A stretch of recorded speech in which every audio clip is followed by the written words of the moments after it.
রামনবমী উপলক্ষে বিরাট শোভাযাত্রা। বুধবার রামনবমী উপলক্ষে বিরাট শোভাযাত্রার আয়োজন হলো ময়নাগুড়িতে। ময়নাগুড়ি শ্রী রামনবমী উদযাপন সমিতির পক্ষ থেকে এদিন এই শোভাযাত্রার আয়োজন করা হয়। এদিন সকালে লালবাবা শিব মন্দিরে শ্রী রামলালার পূজা হয়। তারপর এই শোভাযাত্রা বের করা হয়। ময়নাগুড়ি সিনেমা হল মোড় হয়ে দুর্গাবাড়ি মোড় দিয়ে গোটা ময়নাগুড়ি শহর পরিক্রমা করে এই শোভাযাত্রা। শোভাযাত্রায় ছিল বিভিন্ন ধরনের ট্যাবলো, চড়ক পূজার কাঠাম, ঢাক ঢোল বাজিয়ে এই র্যালি হয়।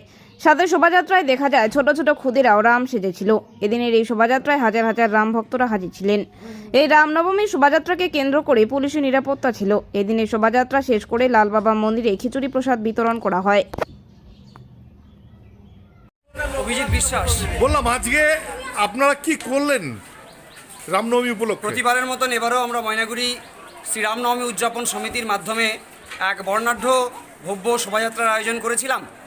আমাদের স্টেশন রোড থেকে শোভাযাত্রা শুরু হয়ে সমগ্র ময়নাগুড়ি পরিক্রমা করে লালবাবা শিব মন্দিরে শেষ হলো।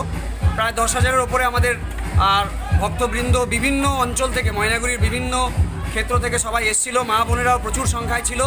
প্রসাদের ব্যবস্থাও আমরা করেছি প্রায় 10,000-এর ওপরে। রামলালার পূজনও হয়েছে এবং এই যে ভব্য শোভাযাত্রা তাতেও খুব দর্শনীয় বিভিন্ন বিষয় ছিল। তাসার ছিল, ঢাক ছিল, বেচেনিদের টিম ছিল, ট্যাবলো ছিল 4-5 রকমের। ভারত মাতার উপরে ট্যাবলো ছিল, রামচন্দ্রের ট্যাবলো ছিল, ছোট ছোট ছেলেমেয়েরা, বাচ্চারা তারা রামচন্দ্র সেজেছিলেন। খুব একটা অভাবনীয় একটা সুন্দর অপূর্ব আর রামনবমী শোভাযাত্রা আজকে আমরা আয়োজন করেছিলাম। আমরা এখানে দেখলাম যে কিছু জায়গায় তোমার শিব পার্বতী সেজেও অনেকে এসছে, এই বিষয়টা কি আছে একটু? হ্যাঁ, এগুলো আমাদেরই সংস্কৃতি আছে। আজকে আমরা আমাদের সংস্কৃতিকে এক জায়গায় আনার চেষ্টা করেছি। এখানে মতুয়ারাও এসেছিলেন, আমাদের সাঁওতালিরাও এসেছিলেন, আমাদের যে চড়ক যারা পুজো করেন, চড়ক পুজো, শিব পুজো, তারাও এসেছিলেন। অর্থাৎ সমগ্র হিন্দু সমাজকে আমরা ভগবান রামচন্দ্রের আর ভগবান রাম আমাদের সকলের, রাম সমগ্র ভারতবর্ষের, সমগ্র ভারতীয়দের, সমগ্র হিন্দুদের। তো সেই দৃষ্টিতে আজকে আমাদের এই ভব্য কার্যক্রমের আয়োজন করা হয়েছে। আপনার নাম? অভিজিৎ বিশ্বাস। আমি এই শ্রী রামনবমী উদযাপন সমিতির সদস্য হিসেবে রয়েছি। বললাম, তোমরা আজকে কোথায় আসছেন? লালবাবা মন্দির। কেন আজকে কি আছে? হ্যাঁ, রামনবমী, সেই উপলক্ষে কি করলা তোমরা?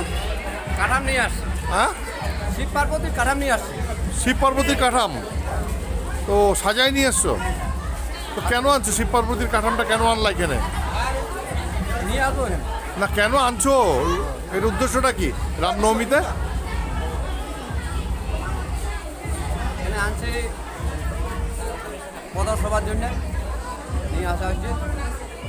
জয় শ্রীরামের ধ্বনি দিয়ে কাঠাম।